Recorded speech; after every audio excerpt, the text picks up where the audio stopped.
Punjabi radio ਐਸੇ ਸੁਣ ਰਹੇ ਸਾਡੇ ਸਾਰੇ ਹੀ ਮਾਣਯੋਗ ਸਰੋਤਿਆਂ ਨੂੰ ਨਿੱਘਾ ਜੀ ਆਇਆਂ ਆਖਦੇ ਹਾਂ ਸ਼ਾਮ ਦੇ ਪ੍ਰੋਗਰਾਮ ਦੇ ਵਿੱਚ, ਜਿਹਦੇ ਵਿੱਚ ਅਸੀਂ ਗੱਲਬਾਤ ਕਰਾਂਗੇ ਸਿੰਘ ਸਾਹਿਬ ਭਾਈ ਰਣਜੀਤ ਸਿੰਘ ਹੋਣਾ ਦੇ ਨਾਲ। ਅਤੇ ਅੱਜ ਦੀ ਜਿਹੜੀ ਸਾਡੀ ਗੱਲਬਾਤ ਦਾ ਮੁੱਦਾ ਹੈਗਾ ਉਹ ਰਹੇਗਾ ਜਿਹੜਾ ਸ਼੍ਰੋਮਣੀ ਗੁਰਦੁਆਰਾ ਪ੍ਰਬੰਧਕ ਕਮੇਟੀ ਨੇ ਪਿੱਛੇ ਜੇ ਇੱਕ ਬੜਾ ਵਿਵਾਦਗ੍ਰਸਤ ਜਿਹਾ ਬਿਆਨ ਦਿੱਤਾ ਸੀ। ਬਾਅਦ ਵਿੱਚ ਉਹਨਾਂ ਨੂੰ ਯੂ ਟਰਨ ਵੀ ਮਾਰਿਆ ਕਿ 6 ਜੂਨ ਦੇ ਵਿੱਚ ਜਿਹੜੀ ਪਿੱਛੇ ਘਟਨਾਵਾਂ ਹੋਈਆਂ ਉਹਨਾਂ ਦੇ ਮੱਦੇ ਨਜ਼ਰ ਰੱਖ ਕੇ ਜੋ ਉਹਨਾਂ ਕਿਹਾ ਕਿ ਸ਼੍ਰੀ ਅਕਾਲ ਤਖ਼ਤ ਸਾਹਿਬ ਦੇ ਉੱਤੇ ਜਿਹੜੀ ਕਿਰਪਾਨ ਹੈਗੀ ਆ ਉਹਦੀ ਬਿਲਕੁਲ ਪਾਬੰਦੀ ਹੋਏਗੀ ਅੱਗੇ ਤੋਂ ਜਿਹੜਾ 6 ਜੂਨ ਘੱਲੂਘਾਰਾ ਦਿਵਸ ਸ਼੍ਰੀ ਅਕਾਲ ਤਖ਼ਤ ਸਾਹਿਬ 'ਤੇ ਮਨਾਇਆ ਜਾਂਦਾ ਉਹਦੇ ਲਈ। ਪਰ ਬਾਅਦ ਵਿੱਚ ਉਹਨਾਂ ਇਹਦੇ ਬਾਰੇ ਯੂ ਟਰਨ ਮਾਰ ਲਿਆ ਕਿ ਅਸੀਂ ਕਿਰਪਾਨ ਦੇ ਬੈਨ ਦੀ ਗੱਲ ਨਹੀਂ ਸੀ ਕੀਤੀ, ਅਸੀਂ ਇਹ ਗੱਲ ਕੀਤੀ ਸੀ ਕਿ ਕਿਰਪਾਨ ਲਿਆ ਸਕਦੇ ਹਾਂ ਪਰ ਉਹਨੂੰ ਬਾਹਰ ਕੱਢ ਕੇ ਜਿੱਦਾਂ ਤੁਸੀਂ ਨਹੀਂ ਕਰ ਸਕਦੇ। ਉਹਦੇ ਬਾਰੇ ਅਸੀਂ ਗੱਲਬਾਤ ਕਰਾਂਗੇ। ਸਭ ਤੋਂ ਪਹਿਲਾਂ ਆਪਾਂ ਸਵਾਗਤ ਕਰਦੇ ਹਾਂ ਜੀ ਆਇਆਂ ਨੂੰ ਭਾਈ ਰਣਜੀਤ ਸਿੰਘ ਜੀ। ਵਾਹਿਗੁਰੂ ਜੀ ਕਾ ਖਾਲਸਾ ਵਾਹਿਗੁਰੂ ਜੀ ਕੀ ਫਤਿਹ ਜੀ। ਤੇ ਸਿੰਘ ਸਾਹਿਬ ਜਿਹੜੀ ਜਿਹੜਾ ਵਿਵਾਦਗ੍ਰਸਤ ਬੜਾ ਬਿਆਨ ਦਿੱਤਾ ਜਿਹੜੇ ਪ੍ਰਧਾਨ ਸਾਹਿਬ ਮੱਕੜ ਸਾਹਿਬ ਨੇ, ਉਹਦੇ ਬਾਰੇ ਅਸੀਂ ਥੋੜੇ ਇਤਿਹਾਸਕ ਪਿਛੋਕੜ ਦੇ ਵੱਲ ਅਸੀਂ ਗੱਲਬਾਤ ਕਰੀਏ ਸ੍ਰੀ ਅਕਾਲ ਤਖ਼ਤ ਸਾਹਿਬ ਦੀ ਖਾਸ ਤੌਰ ਦੇ ਉੱਤੇ, ਤੇ ਇਹਨੂੰ ਤੁਸੀਂ ਕਿੱਦਾਂ ਲੈਂਦੇ ਹੋ? ਇਹ ਬੜਾ ਵੇਖਣ ਨੂੰ ਤੇ ਬੜਾ ਗੈਰ ਜ਼ਿੰਮੇਵਾਰ ਜਿਹਾ ਲੱਗਦਾ ਹੈ, ਲੇਕਿਨ ਇਹ ਬੜਾ ਸਾਨੂੰ ਸੱਟ ਮਾਰਨ ਵਾਲਾ ਹੈ ਤੇ ਸਾਡਾ ਸਿਧਾਂਤ ਖਤਮ ਕਰਨ ਵਾਲਾ ਬਿਆਨ ਹੈ। ਇਹ ਉਸ ਸੋਚ ਦਾ ਪ੍ਰਤੀਕ ਹੈ ਜਿਹੜੀ ਸੋਚ ਨੇ ਅੱਜ ਜਥੇਦਾਰਾਂ ਨੂੰ ਗ੍ਰੰਥੀ ਦਰਬਾਰ ਸਾਹਿਬ ਨੂੰ ਜਥੇਦਾਰ ਅਕਾਲ ਤਖ਼ਤ ਨੂੰ ਨੌਕਰ ਬਣਾਇਆ ਹੋਇਆ ਜੀ। ਤੋ ਇਹ ਕਦੀ ਵੀ ਇੱਕ ਤਾਂ ਸਭ ਤੋਂ ਪਹਿਲਾਂ ਇਸ ਪ੍ਰਧਾਨ ਨੂੰ ਇੰਨੀ ਸਮਝ ਨਹੀਂ ਜਾਂ ਇੰਨਾ ਗਿਆਨ ਨਹੀਂ ਕਿ ਅਕਾਲ ਤਖ਼ਤ ਜਿਹੜਾ ਉਹ ਮੀਰੀ ਪੀਰੀ ਦਾ ਪ੍ਰਤੀਕ ਜਿਹੜਾ ਉਹਦੀ ਹੋਂਦ ਹੀ ਤਲਵਾਰ ਤੋਂ ਸਾਹਮਣੇ ਆਈ ਜੀ। ਉਹਦੀ ਹੋਂਦ ਹੀ ਇਸ ਪ੍ਰੋਟੈਸਟ ਦੇ ਵਿੱਚੋਂ ਨਿਕਲੀ ਕਿ ਇੱਕ ਐਲਾਨ ਸੀ ਜਹਾਂਗੀਰ ਬਾਦਸ਼ਾਹ ਦਾ ਕਿ ਕੋਈ ਪੱਗ ਨਹੀਂ ਪਾਊਗਾ, ਸਿਰ ਤੇ ਬੰਨੂਗਾ ਤੇ ਔਰ ਤਲਵਾਰ ਨਹੀਂ ਪਹਿਨ ਪਾਊਗਾ, ਘੋੜਸਵਾਰੀ ਨਹੀਂ ਕਰ ਪਾਊਗਾ ਜੀ। ਤੋ ਉਹਦੇ ਪ੍ਰੋਟੈਸਟ ਦੇ ਵਿੱਚ ਗੁਰੂ ਹਰਗੋਬਿੰਦ ਪਾਤਸ਼ਾਹ ਨੇ ਇੱਥੇ ਪ੍ਰਭੂ ਸੱਤਾ ਸੰਪੰਨ ਇੱਕ ਅਕਾਲ ਪੁਰਖ ਨੂੰ ਮੀਰ ਮੰਨ ਕੇ ਸੱਚਾ ਪਾਤਸ਼ਾਹ ਮੰਨ ਕੇ ਇੱਕ ਤਖ਼ਤ ਸਾਜਿਆ, ਉਹਦਾ ਨਾਂ ਰੱਖਿਆ ਅਕਾਲ ਬੂੰਗਾ ਜੀ। ਤੋ ਉਹ ਉੱਥੇ ਜਿਹੜਾ ਕੰਸੈਪਟ ਸੀ ਵੀ ਤੂੰ ਇੱਕ ਤਲਵਾਰ ਦੀ ਗੱਲ ਕਰਦਾ, ਇੱਥੇ ਮੀਰੀ ਤੇ ਪੀਰੀ ਦੋ ਪਾਵਾਂਗੇ, ਇੱਕ ਧਰਮ ਦੀ ਪ੍ਰਤੀਕ ਹੋਊਗੀ, ਇੱਕ ਇਨਸਾਨੀ ਜੀਵਨ ਦੇ ਫਰਜ਼ ਦੀ ਪ੍ਰਤੀਕ ਹੋਊਗੀ, ਇੱਕ ਪ੍ਰਭੂ ਸੱਤਾ ਸੰਪੰਨ ਸੱਚੀ ਪਾਤਸ਼ਾਹੀ ਦੀ ਪ੍ਰਤੀਕ ਹੋਊਗੀ ਜੀ। ਤੋ ਇਹ ਜਦੋਂ ਦੋ ਤਲਵਾਰਾਂ ਪਾਈਆਂ ਤੇ ਉਦੋਂ ਸਭ ਤੋਂ ਪਹਿਲੇ ਨੱਥਾ ਤੇ ਅਬਦੁੱਲਾ ਦੋ ਢਾਡੀ ਸੀਗੇ ਸੁਰ ਸਿੰਘ ਪਿੰਡ ਦੇ ਜੀ। ਉਹਨਾਂ ਨੇ ਸਭ ਤੋਂ ਪਹਿਲਾਂ ਉੱਥੇ ਇਹ ਵਾਰ ਗਾ ਕੇ ਗੁਰੂ ਹਰਗੋਬਿੰਦ ਪਾਤਸ਼ਾਹ ਨੂੰ ਸੁਣਾਈ ਤੇ ਉਹਨਾਂ ਦੀ ਉਸਤਤ ਕੀਤੀ। ਦੋ ਤਲਵਾਰੀ ਬੱਧੀਆਂ, ਇੱਕ ਮੀਰੀ ਦੀ, ਇੱਕ ਪੀਰੀ ਦੀ, ਇੱਕ ਅਜ਼ਮਤ ਦੀ, ਇੱਕ ਰਾਜ ਦੀ, ਇੱਕ ਰਾਖੀ ਕਰੇ ਵਜ਼ੀਰੀ ਦੀ ਜੀ ਜੀ। ਤੋ ਨਾਲ ਇੱਕ ਕੁਐਸਚਨ ਦੇ ਵਿੱਚ ਗੁਰੂ ਹਰਗੋਬਿੰਦ ਪਾਤਸ਼ਾਹ ਨੂੰ ਕਿਹਾ ਕਿ ਸੱਚੇ ਪਾਤਸ਼ਾਹ ਪੱਗ ਤੇਰੀ ਕੀ ਜਹਾਂਗੀਰੀ ਦੀ ਜੀ। ਪੱਗ ਤਾਂ ਤੇਰੀ ਆ, ਜਹਾਂਗੀਰ ਦੀ ਕਾਹਦੀ ਪੱਗ ਆ? ਤੋ ਇਸ ਕੰਸੈਪਟ ਨੂੰ, ਇਸ ਸਿਧਾਂਤ ਨੂੰ ਇੰਨੀ ਵੱਡੀ ਸੱਟ ਮਾਰੀ ਅਕਾਲੀਆਂ ਨੇ, ਜਿਹੜੇ ਨਲਾਇਕ ਨੇ, ਜਿਨ੍ਹਾਂ ਨੂੰ ਸਮਝ ਨਹੀਂ ਸਾਡੇ 240 ਸਾਲ ਦੇ ਉਸ ਸਫ਼ਰ ਦੀ ਜਿਹੜਾ ਗੁਰੂ ਨਾਨਕ ਸਾਹਿਬ ਨੇ ਆਪਣੇ ਸਮੇਂ ਕਾਲ ਤੋਂ ਲੈ ਕੇ ਸਾਹਿਬਜ਼ਾਦਿਆਂ ਤੱਕ ਕੀਤਾ ਜੀ ਜੀ। ਤੋ ਉਸ ਪੂਰੇ ਜੱਦੋਜਹਿਦ ਦੇ ਵਿੱਚ ਕੁਰਬਾਨੀਆਂ ਦੇ ਵਿੱਚੋਂ ਇੱਕ ਸਿਧਾਂਤ ਹੀ ਸੀਗੇ ਮੀਰੀ ਪੀਰੀ ਦਾ ਸਿਧਾਂਤ ਤੇ ਇੱਕ ਪੰਥ ਤੇ ਗ੍ਰੰਥ ਦਾ ਸਿਧਾਂਤ ਜਿਹੜੇ ਸਾਨੂੰ ਗੁਰੂ ਸਾਹਿਬ ਦੇ ਕੇ ਗਏ। ਉਹਨਾਂ ਨੇ ਕੋਈ ਕਿਲੇ ਨਹੀਂ ਉਸਾਰੇ, ਉਹਨਾਂ ਨੇ ਕੋਈ ਆਪਣੇ ਬੱਚਿਆਂ ਨੂੰ ਸਤਾ ਦੇ ਸੁੱਖ ਨਹੀਂ ਦਿੱਤੇ, ਕੁਰਬਾਨੀਆਂ ਦਿੱਤੀਆਂ ਉਹਨਾਂ ਦੀਆਂ। ਤੇ ਸਾਨੂੰ ਅਕਾਲ ਪੁਰਖ ਸੱਚੇ ਵਾਹਿਗੁਰੂ ਦੀ ਉਮਤ ਬਣਾਉਣ ਲਈ, ਉਹਦੇ ਚਰਨਾਂ ਨਾਲ ਲਾਉਣ ਲਈ, ਸਾਡੀ ਆਤਮਾ ਨੂੰ ਪਰਮਾਤਮਾ ਦੇ ਨਾਲ ਲੀਨ ਕਰਨ ਲਈ ਉਹਨਾਂ ਨੇ ਵਸੂਲਗੀ ਕਰਕੇ ਇੰਨੀ ਜੱਦੋਜਹਿਦ ਤੇ ਕੁਰਬਾਨੀਆਂ ਝੱਲ ਕੇ ਉਹਨਾਂ ਦਾ ਸੰਤਾਪ ਹੰਢਾ ਕੇ ਸਾਨੂੰ ਇਹ ਸਿਧਾਂਤ ਦਿੱਤੇ, ਜਿਹੜੇ ਸਿਧਾਂਤ ਅੱਜ ਅਕਾਲੀਆਂ ਨੇ ਰੋਲ ਛੱਡੇ ਨੇ ਜੀ। ਅੱਜ ਅਸੀਂ ਦੇਖਦੇ ਹਾਂ ਕਿ ਕਦੀ ਵੀ ਇਹ ਅਕਾਲ ਤਖ਼ਤ ਨੂੰ ਕਿਸੇ ਸਰਕਾਰ ਨੇ ਚੈਲੰਜ ਨਹੀਂ ਕੀਤਾ ਜੀ। ਕਦੀ ਵੀ ਕਿਸੇ ਸਰਕਾਰ ਨੇ ਇੱਥੇ ਤਲਵਾਰ ਦੀ ਪਾਬੰਦੀ ਨਹੀਂ ਲਾਈ ਜੀ, ਕਿਉਂਕਿ ਉਹਨਾਂ ਨੂੰ ਪਤਾ ਹੈ ਕਿ ਇਹ ਸਿਧਾਂਤ ਹੀ ਤਲਵਾਰ ਦਾ, ਇਹ ਸਿਧਾਂਤ ਹੀ ਉਸ ਪ੍ਰੋਟੈਸਟ ਦੇ ਵਿੱਚੋਂ ਨਿਕਲਿਆ ਜਿਹੜੀ ਇੱਕ ਧੱਕੇਸ਼ਾਹੀ ਸੀ ਸਰਕਾਰ ਦੀ। ਪਰ ਇਹ ਨਾਮ ਨਿਹਾਦ ਅਕਾਲੀਆਂ ਨੇ ਕਦੀ ਤੇ ਅਕਾਲ ਤਖ਼ਤ ਨੂੰ ਮੀਰੀ ਪੀਰੀ ਨਹੀਂ, ਪੀਰੀ ਮੀਰੀ ਕਹਿ ਕੇ ਪ੍ਰਚਾਰਨ ਦਾ ਯਤਨ ਕੀਤਾ, ਉਹਦਾ ਅਸੀਂ ਵਿਰੋਧ ਕੀਤਾ ਜੀ ਜੀ। ਇਹਨਾਂ ਨੇ ਕੋਸ਼ਿਸ਼ ਕੀਤੀ ਕਿ ਇਸ ਨੂੰ ਗੁਰਦੁਆਰਾ ਬਣਾ ਦਿੱਤਾ ਜਾਵੇ ਅਕਾਲ ਤਖਤ ਨੂੰ। ਇੱਥੇ ਸਿਰਫ ਲੋਕੀ ਸੁਖਣ ਤੱਕ ਰਹਿ ਜਾਣ, ਸਹਿਮਤ ਹੋ ਜਾਣ ਤੇ ਇੱਕ ਇਸ ਤੋਂ ਵੱਧ ਕੋਈ ਇਸ ਤੋਂ ਆਸ ਨਾ ਰੱਖਣ। ਤੇ ਜਦੋਂ ਵੀ ਸਾਨੂੰ ਲੋੜ ਪਵੇ ਅਸੀਂ 5 ਗ੍ਰੰਥੀਆਂ ਨੂੰ ਦਿਹਾੜੀ ਤੇ ਰੱਖ ਕੇ ਤੇ ਉਹਨਾਂ ਤੋਂ ਕੌਮ ਨੂੰ ਬੇਵਕੂਫ ਬਣਾਉਣ ਲਈ ਹੁਕਮਨਾਮੇ ਜਾਰੀ ਕਰਵਾ ਕੇ ਆਪਣੇ ਉੱਲੂ ਸਿੱਧੇ ਕਰ ਸਕੀਏ। ਔਰ ਇੱਕ ਵਾਹਦ ਇੱਕ ਅਕਾਲ ਤਖਤ ਆ ਜਿਹੜਾ ਸਾਰੇ ਸੰਸਾਰ ਦੇ ਵਿੱਚ ਆਪਣੀ ਉਮਤ ਨੂੰ ਗੁਰੂ ਸਾਹਿਬ ਨੇ ਦਿੱਤਾ। ਕਿਸੇ ਪੈਗੰਬਰ ਨੇ ਇਹੋ ਜਿਹੀ ਸੰਸਥਾ ਨਹੀਂ ਦੇ ਸਕਿਆ। ਅੱਜ ਇਹੋ ਜਿਹੀ ਸੰਸਥਾ ਤਰਸਦੇ ਨੇ ਯਹੂਦੀ ਜਾਂ ਯੂਰਪੀਅਨ ਜਾਂ ਈਸਾਈ ਲੋਕ ਜਾਂ ਸਾਡੇ ਹਿੰਦੂ ਵੀਰ, ਜਿਨ੍ਹਾਂ ਨੇ RSS ਜਮਾਤ ਬਣਾਈ, ਜਿਨ੍ਹਾਂ ਨੇ RSS ਇਸੇ ਪੈਟਰਨ ਤੇ ਬਣਾ ਕੇ ਉਹਦਾ ਚੰਗਾ ਫਲ ਕੱਢਿਆ, ਅੱਜ ਉਹਦਾ ਚੰਗਾ ਫਲ ਲਿਆ। ਔਰ ਤੁਸੀਂ ਦੇਖੋ ਬੜੇ ਚੰਗੇ ਢੰਗ ਨਾਲ ਉਹਨਾਂ ਨੇ ਆਪਣੇ ਏਜੰਡੇ ਨੂੰ ਲਾਗੂ ਕਰਕੇ ਤੇ ਸਾਰੇ ਹਿੰਦੁਸਤਾਨ ਤੇ ਕਬਜ਼ਾ ਕਰ ਲਿਆ। ਪਰ ਇਸ ਅਕਾਲ ਤਖਤ ਨੂੰ ਨੀਵਾਂ ਕਰਕੇ ਸਾਡੀ ਅਕਾਲੀ ਰਾਜਨੀਤੀ ਨੇ ਨਾ ਤੇ ਆਪ ਕੁਝ ਖੱਟਿਆ, ਨਾ ਕੌਮ ਦੇ ਪੱਲੇ ਪੈਣ ਦਿੱਤਾ, ਨਾ ਸਾਡੀਆਂ ਇਹਨਾਂ ਸੰਸਥਾਵਾਂ ਜਿਹੜੀਆਂ ਗੁਰੂ ਸਾਹਿਬ ਨੇ ਕੁਰਬਾਨੀਆਂ ਕਰਕੇ ਬਣਾਈਆਂ ਸੀ ਉਹਨਾਂ ਨੂੰ ਕਿਸੇ ਪਾਸੇ ਲੱਗਣ ਦਿੱਤਾ।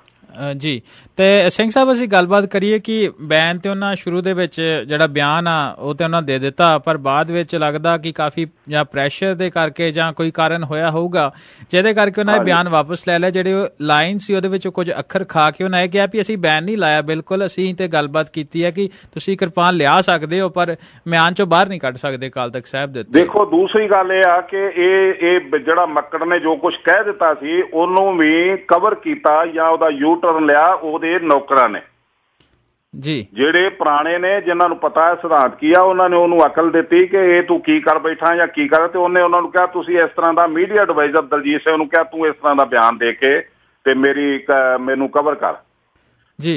ਇੱਕ ਹੋਰ ਜਿਹੜੀ ਗੱਲ ਆ ਵੇਖਣ ਵਾਲੀ ਕਿ ਜਦੋਂ ਇਹਨਾਂ ਨੇ ਗਿਆਨੀ ਗੁਰਬਚਨ ਸਿੰਘ ਨੇ ਤੇ ਹੋਰ ਪੰਜਾਂ ਨੇ ਇੱਕ ਹੁਕਮਨਾਮਾ ਜਾਰੀ ਕਰਤਾ ਜਾਂ ਇੱਕ ਸੁਣਾਤਾ ਕਿ ਜੀ 5 ਮੈਂਬਰੀ ਕਮੇਟੀ ਬਣੂਗੀ, ਤੈਅ ਕਰੂਗੀ ਕਿ ਕਿਹਦੀ ਗਲਤੀ ਸੀ 6 ਜੂਨ ਨੂੰ ਜੀ। ਉਸ ਕਮੇਟੀ ਦੀ ਜਦੋਂ ਰਿਪੋਰਟ ਛਪੀ ਅਖਬਾਰਾਂ ਵਿੱਚ ਜੀ, ਉਸ ਰਿਪੋਰਟ ਦੇ ਉਹਨਾਂ ਨੇ ਵੀ ਉਹ ਗੋਂਗਲੂਆਂ ਤੋਂ ਮਿੱਟੀ ਝਾੜੀ ਤੇ ਨਾ ਇੱਧਰ ਤੇ ਨਾ ਉੱਧਰ ਕੋਈ ਡਿਸੀਜਨ ਲੈ ਹੀ ਨਹੀਂ ਪਾਏ। ਉਹਨਾਂ ਨੇ ਜਿਹੜੀ ਰਿਪੋਰਟ ਦਿੱਤੀ ਤੇ ਜਿਹੜੀ ਅਖਬਾਰਾਂ ਛਪੀ ਉਹ ਤੇ ਜਿਹੜੀ ਫੋਟੋ ਛਪੀ ਸੀ ਉਹਨੂੰ ਧਿਆਨ ਨਾਲ ਤੁਸੀਂ ਦੇਖੋ, ਸਾਰੀ ਟਾਸਕ ਫੋਰਸ ਹੈ ਜਿਹੜੀ ਨੰਗੀਆਂ ਤਲਵਾਰਾਂ ਲੈ ਕੇ ਖੜੀ ਆ ਜੀ। ਟਾਸਕ ਫੋਰਸ ਨੂੰ ਸ੍ਰੀ ਸਾਹਿਬ ਦਿੱਤੀ ਕਿਹਨੇ? ਟਾਸਕ ਫੋਰਸ ਨੂੰ ਬਰਛੇ ਕਿਹਨੇ ਫੜਾਏ? ਇਹ ਮੱਕੜ ਸਾਹਿਬ ਨੇ ਜਾਂ ਸਾਡੇ ਅਕਾਲੀਆਂ ਨੇ ਵਿਰੋਧੀਆਂ ਨੂੰ ਜੁੱਤੀਆਂ ਮਾਰਨ ਲਈ, ਵਿਰੋਧੀਆਂ ਦਾ ਨੁਕਸਾਨ ਕਰਨ ਲਈ ਜੀ। ਤੇ ਇਹ ਜਿਹੜੇ ਇਸ ਤਰ੍ਹਾਂ ਦੇ ਹੌਲੇ ਤੇ ਹਲਕੇ ਤੇ ਸਿਧਾਂਤ ਤੋਂ ਪਾਸੇ ਲਿਜਾਣ ਵਾਲੇ ਤੇ ਰਾਜਨੀਤੀ ਤੋਂ ਕੋਰੇ ਬਿਆਨ ਜਿਹੜੇ ਦੇ ਕੇ ਸਾਡੇ ਅਕਾਲੀ ਜਿਹੜੇ ਨੇ ਸਿੱਧ ਕਰਨ ਦੇ ਨੇ ਕਿ ਅਸੀਂ ਇੱਕ ਸਦੀ ਤੋਂ ਗੁਰੂ ਸਾਹਿਬ ਦੀ ਉਮਤ ਨੂੰ ਮੂਰਖ ਬਣਾ ਰਹੇ ਹਾਂ ਤੇ ਆਪਣੇ ਉੱਲੂ ਸਿੱਧੇ ਕਰ ਰਹੇ ਹਾਂ ਤੇ ਸਿਧਾਂਤ ਤੇ ਇਹ ਬੜੀ ਵੱਡੀ ਸੰਸਥਾ ਦਾ ਨੁਕਸਾਨ ਕਰੀ ਜਾ ਰਹੇ ਜੀ। ਸਿੰਘ ਸਾਹਿਬ ਤੇ ਨਾਲ ਇੱਕ ਗੱਲ ਇਹਦੇ ਵਿੱਚ ਧਿਆਨ ਰੱਖਣ ਵਾਲੀ ਦੂਸਰੇ ਪਾਸੇ ਨੇ ਵੀ ਕਿ ਬਾਰ-ਬਾਰ ਅਸੀਂ ਇਹ ਚੀਜ਼ ਦੇਖੀ ਹੈ। ਪਿਛਲੀ ਵਾਰ 2006 ਦੇ ਵਿੱਚ ਸ੍ਰੀ ਅਕਾਲ ਤਖਤ ਸਾਹਿਬ ਦੇ ਜਦੋਂ ਸਿਰਜਣਾ ਦਿਵਸ ਸੀ ਉਦੋਂ ਵੀ ਇਦਾਂ ਦੀ ਘਟਨਾ ਹੋਈ ਜਾਂ ਇਸ 6 ਜੂਨ ਨੂੰ ਹੋਈ ਤੇ ਟਾਸਕ ਫੋਰਸ ਤਾਂ ਇੱਕ ਪਾਸੇ ਆ। ਤੁਹਾਨੂੰ ਲੱਗਦਾ ਕਿ ਕਈ ਵਾਰ ਇਦਾਂ ਵੀ ਤਾੜੀ ਇੱਕ ਪਾਸੇ ਨੂੰ ਨਹੀਂ ਵੱਜਦੀ, ਦੋਨਾਂ ਤਰ੍ਹਾਂ ਦਾ ਥੋੜਾ ਹੋ ਸਕਦਾ? ਹਾਂਜੀ। ਤੇ ਉਹਦੇ ਬਾਰੇ ਕਿੱਦਾਂ ਦੇ ਜਿਹੜੇ ਕੋਈ ਨਾ ਕੋਈ ਪ੍ਰੋਸੈਸ ਤਾਂ ਹੋਣੀ ਚਾਹੀਦੀ ਆ ਨਾ। ਦੇਖੋ ਇੱਕ ਇਹ ਗੱਲ ਵੱਖਰੀ ਆ ਕਿ ਲੜਾਈ ਕਿਉਂ ਹੋਈ ਤੇ ਹੋਣੀ ਚਾਹੀਦੀ ਕਿ ਨਹੀਂ ਹੋਣੀ ਚਾਹੀਦੀ, ਲੇਕਿਨ ਇੱਕ ਲੜਾਈ ਹੋਵੇ ਤੇ ਜਿਸ ਤਰ੍ਹਾਂ ਅਸੀਂ ਕਹਿ ਲਈਏ ਕਿ ਕੋਈ ਚੋਰ ਬਿਲਡਿੰਗ ਦੇ ਵਿੱਚ ਘੁਸ ਜਾਵੇ ਤੇ ਉਹ ਗੱਲ ਤੇ ਚੋਰ ਨੂੰ ਫੜਨ ਵਾਲੀ ਆ, ਨਾ ਕਿ ਬਿਲਡਿੰਗ ਢਾਉਣ ਵਾਲੀ ਜੀ ਜੀ। ਤੋ ਇਹ ਜਿਹੜੀ ਘਟਨਾ ਹੋਈ ਆ ਇਹਦੇ ਵਿੱਚ ਦੋਵਾਂ ਹੱਥਾਂ ਨਾਲ ਤਾੜੀ ਵੱਜੀ ਆ, ਇਹਦੇ ਵਿੱਚ ਕੋਈ ਸ਼ੱਕ ਨਹੀਂ ਜੀ। ਦੋਵਾਂ ਪਾਸਿਆਂ ਤੋਂ ਇਹ ਗਲਤੀ ਹੋਈ ਆ। ਮੈਂ ਜਦੋਂ ਸਭ ਤੋਂ ਪਹਿਲਾਂ ਇਹ 6 ਜੂਨ ਦਾ ਜਿਹੜਾ ਸੰਗਤੀ ਰੂਪ 'ਚ ਵੱਡਾ ਇਕੱਠ ਕਰਕੇ ਇਹ ਸ਼ੁਰੂ ਕੀਤਾ ਸੀ ਮਨਾਉਣਾ, ਉਹ ਮੇਰੇ ਕਾਲ ਦੇ ਵਿੱਚ ਸਭ ਤੋਂ ਪਹਿਲਾਂ 97 'ਚ ਮੈਂ ਹੀ ਮਨਾਇਆ ਸੀ ਜੀ ਜੀ ਜੀ। ਤੇ ਉਦੋਂ ਇਹ ਬੈਰੀਕੇਡ ਲੱਗੇ ਸੀ ਪੁਲਿਸ ਦੇ ਸਾਰੇ, ਉਹ ਹਟਾਏ ਸੀ ਮੈਂ ਬਾਹਰੋਂ ਤੇ ਖੁੱਲਾ ਸੰਗਤ ਨੂੰ ਸੱਦਾ ਦਿੱਤਾ ਸੀ। ਉਦੋਂ ਵੀ ਇਹ ਬਾਰ-ਬਾਰ ਮੇਰੇ ਤੇ ਪ੍ਰੈਸ਼ਰ ਪਿਆ ਜੀ ਇੱਥੋਂ ਇਹਨਾਂ ਨੂੰ ਸਰੋਪੇ ਦਿਓ, ਇੱਥੋਂ ਐਂ ਕਰੋ, ਇੱਥੋਂ ਐਂ ਕਰੋ। ਤੇ ਉਹਨਾਂ ਨੂੰ ਮੈਂ ਉਦੋਂ ਵੀ ਇਹ ਬੇਨਤੀ ਕੀਤੀ ਸੀ ਕਿ ਇੱਥੇ ਤੁਸੀਂ ਅਰਦਾਸ ਦੇ ਵਿੱਚ 1.5 ਲੱਖ ਬੰਦਾ ਜੁੜੇ, ਆਪਣੀ ਅਰਦਾਸ ਜਿਹੜੀ ਆ ਉਹ ਵਰਲਡ ਦੇ ਵਿੱਚ ਜਾਵੇ ਤੇ ਲੋਕਾਂ ਨੂੰ ਪਤਾ ਲੱਗੇ ਕਿ 6 ਜੂਨ ਨੂੰ ਕੀ ਹੋਇਆ ਸੀ। ਇਸ ਕਿਸਮ ਦਾ ਮਾਹੌਲ ਬਣ ਦਿਓ ਤੁਸੀਂ ਇੱਥੇ ਖਾਨਾ ਜੰਗੀ ਨਾ ਕਰੋ, ਇੱਥੇ ਭੈ ਨਾ, ਜਿਹੜੇ ਮੱਥਾ ਟੇਕਣ ਵਾਲੇ ਉਹਨਾਂ ਦੇ ਵਿੱਚ ਭੈ ਪੈਦਾ ਹੋਣ ਵਾਲੀ ਕੋਈ ਗੱਲ ਨਾ ਕਰੋ। ਲੇਕਿਨ ਇਹ ਕੁਛ ਲੋਕਾਂ ਦੀ ਇਹ ਜਿਹੜੀ ਜਿੱਦ ਆ, ਵੀ ਇਹਨੂੰ ਸਰੋਪਾ ਦਿਓ, ਇਹਨੂੰ ਗੋਲਡ ਮੈਡਲ ਦੇ ਦਿਓ, ਤੇ ਅਸਲ 'ਚ ਜਿਹੜੇ ਸਿਸਟਮ ਨੇ ਇਹਨਾਂ ਦੇ ਵਿੱਚ ਵੀ ਜਿਸ ਤਰ੍ਹਾਂ ਹਜ਼ਾਰਾਂ ਬੰਦੇ ਉੱਥੇ ਸ਼ਹੀਦ ਹੋਏ ਨੇ, ਤੇ ਜਦੋਂ ਇਹ ਕਿਹਾ ਜਾਂਦਾ ਵੀ ਇਸ ਪਰਿਵਾਰ ਨੂੰ ਤੇ ਗੋਲਡ ਮੈਡਲ ਦੇ ਦਿਓ, ਤੇ ਜਿਹੜੇ ਦੂਸਰੇ ਸ਼ਹੀਦ ਹੋਣ ਵਾਲੇ, ਮੈਨੂੰ ਆਪ ਬੀਬੀਆਂ ਨੇ ਜਿਨ੍ਹਾਂ ਦੇ ਪਿੰਡਾਂ ਦੇ 8-8, 9-9 ਸਿੰਘ ਸ਼ਹੀਦ ਹੋਏ ਆ, ਉਹਨਾਂ ਨੇ ਕਿਹਾ ਕਿ ਸਾਨੂੰ ਤੇ ਲੀਰ ਵੀ ਨਹੀਂ ਕਦੀ ਮਿਲੀ ਤੇ ਤੁਸੀਂ ਦੂਸਰਿਆਂ ਨੂੰ ਗੋਲਡ ਮੈਡਲ ਦਿੰਦੇ ਹੋ, ਇਹ ਲਾਮਾ ਦਿੰਦੇ ਆ।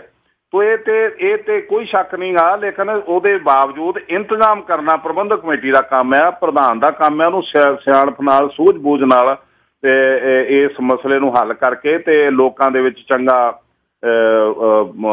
ਮਤਲਬ ਪ੍ਰਭਾਵ ਜਾਵੇ। ਜੀ ਤੇ ਸਿੰਘ ਸਾਹਿਬ, ਨਾਲ ਦੀ ਨਾਲ ਇੱਕ ਗੱਲ ਜਿਹੜੀ ਹੋਰ ਪਿਛਲੇ 3 ਜਾਂ 4 ਸਾਲ ਤੋਂ ਜਿਹੜੀ ਆਪਾਂ ਨੂੰ ਦੇਖਣ ਨੂੰ ਕਾਫੀ ਮਿਲ ਰਹੀ ਆ ਕਿ ਸ੍ਰੀ ਅਕਾਲ ਤਖਤ ਸਾਹਿਬ ਤੇ ਜਿਹੜਾ ਇਹ ਯਾਦਗਾਰੀ ਜਿਹੜਾ ਦਿਵਸ ਹੈਗਾ ਉਹ ਤਾਂ ਮਨਾਉਣ ਦੀ ਇੱਕ ਗੱਲ ਤਾਂ ਹੈਗੀ ਆ, ਪਰ ਨਾਲ ਦੀ ਨਾਲ ਟਕਸਾਲ ਦਾ ਜਿਹੜਾ ਹੈੱਡਕੁਆਟਰ ਹੈਗਾ ਮਹਿਤਾ ਚੌਂਕ, ਉਹਦੇ ਵਾਸਤੇ ਜੇ ਤੁਸੀਂ ਪੰਜਾਬ ਦੇ ਵਿੱਚ ਵੇਖੋ ਤਾਂ ਵੱਡੇ ਬੋਰਡ ਸੇਮ ਟਾਈਮ ਦੇ ਉੱਤੇ ਉਸੇ ਦਿਨ ਮਨਾਉਣ ਦੀ ਜਿਹੜੀ ਗੱਲਬਾਤ ਉਹ ਪਿਛਲੇ 3-4 ਸਾਲਾਂ ਤੋਂ ਕਾਫੀ ਰੁਝਾਨ ਵਾਧਾ ਦੇਖ ਰਿਹਾ। ਇਹ ਕਿੰਨਾ ਕੁ ਜਾਇਜ਼ ਆ ਤੁਹਾਡੇ ਅਨੁਸਾਰ?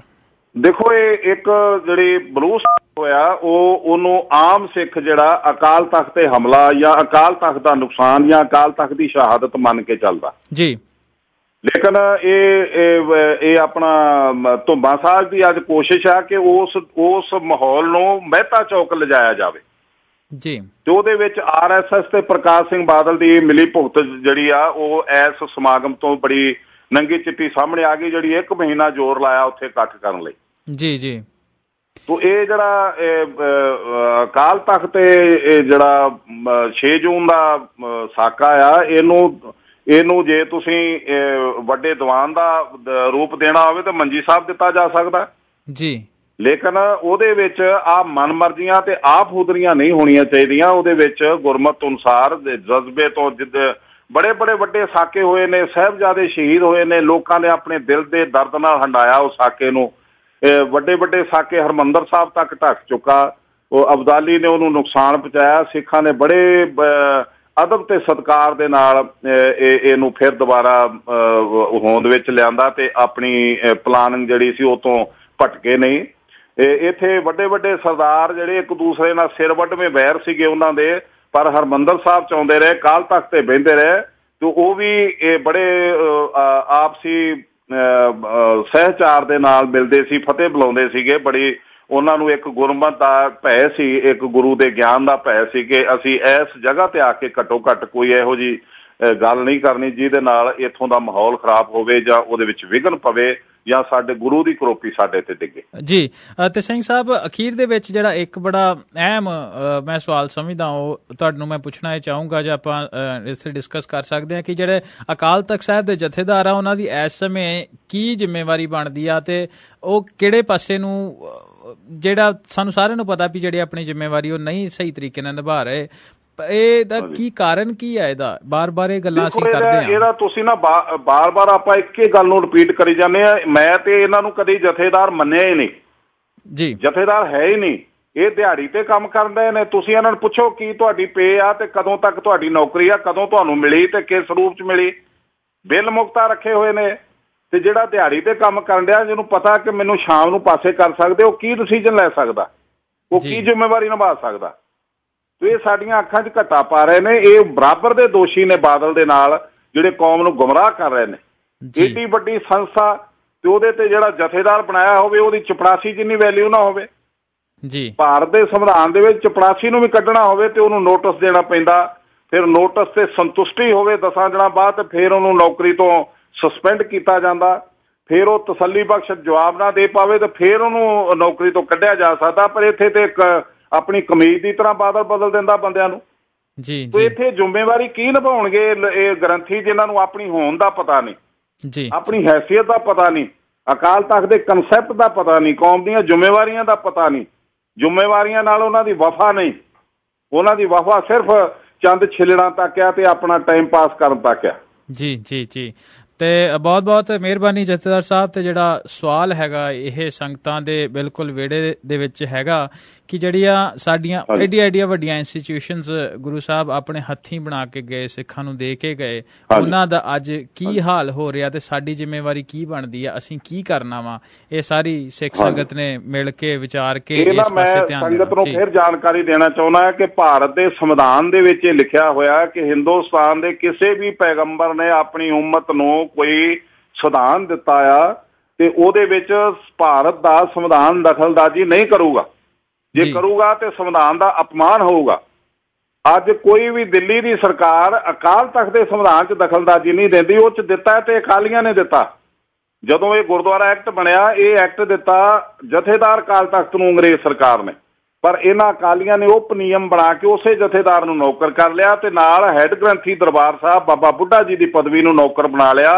ਜਿਹੜੀ ਪਦਵੀ 98 ਸਾਲ ਦੇ ਵਿੱਚ ਨਿਯੁਕਤੀ ਲੈਂਦੀ ਆ, ਉਹ ਅੱਜ 58 ਸਾਲ 'ਚ ਰਿਟਾਇਰ ਹੋ ਰਹੀ ਆ। ਇਹਦਾ ਸਰਕਾਰੀਕਰਨ ਕਰ ਦਿੱਤਾ। ਇਹ ਕੀਤਾ ਅਕਾਲੀਆਂ ਨੇ, ਕਿਸੇ ਹੋਰ ਦੁਸ਼ਮਣ ਨੇ ਨਹੀਂ ਕੀਤਾ। ਇਹ ਸਿੱਖਾਂ ਨੂੰ ਬੜਾ ਸੋਚ ਸਮਝ ਕੇ ਇਹਦੇ ਨਾਲ, ਇਹ ਗੰਭੀਰਤਾ ਦੇ ਨਾਲ, ਗੁਰੂ ਨਾਲ ਵਫਾ ਕਰਕੇ ਇਹ ਪ੍ਰਕਾਸ਼ ਸਿੰਘ ਬਾਦਲ ਦੇ ਵਿਰੁੱਧ ਇੱਕ ਜਹਾਦ ਛੇੜਨਾ ਚਾਹੀਦਾ। ਇਹਦੇ ਖਿਲਾਫ ਬਗਾਵਤ ਕਰਨੀ ਚਾਹੀਦੀ। ਇਸ ਪਰਿਵਾਰ ਤੋਂ ਨਿਜਾਤ ਪਾਉਣੀ ਚਾਹੀਦੀ, ਤਾਂ ਅਕਾਲੀ ਦਲ ਬਣੂਗਾ, ਤਾਂ ਕਮੇਟੀ ਬਚੂਗੀ, ਤਾਂ ਅਕਾਲ ਤਖਤ ਬਚੂਗਾ। ਜੀ ਬਹੁਤ ਬਹੁਤ ਧੰਨਵਾਦ ਸਿੰਘ ਸਾਹਿਬ, ਆਪਣੇ ਕੀਮਤੀ ਸਮੇਂ 'ਚੋਂ ਸਮਾਂ ਕੱਢ ਕੇ ਸਾਡੇ ਸਰੋਤਿਆਂ ਦੇ ਨਾਲ ਰੂਬਰੂ ਹੋਏ ਕਿ ਜਿਹੜੀ ਪੰਥਕ ਵਿਚਾਰਾਂ ਦੀ ਆ ਸਾਂਝ ਸਾਡੇ ਨਾਲ ਪਾਈ। ਬਹੁਤ ਬਹੁਤ ਇੱਕ ਵਾਰੀ ਫਿਰ ਤੋਂ ਤੁਹਾਡਾ ਧੰਨਵਾਦ। ਵਾਹਿਗੁਰੂ ਜੀ ਕਾ ਖਾਲਸਾ, ਵਾਹਿਗੁਰੂ ਜੀ ਕੀ ਫਤਿਹ।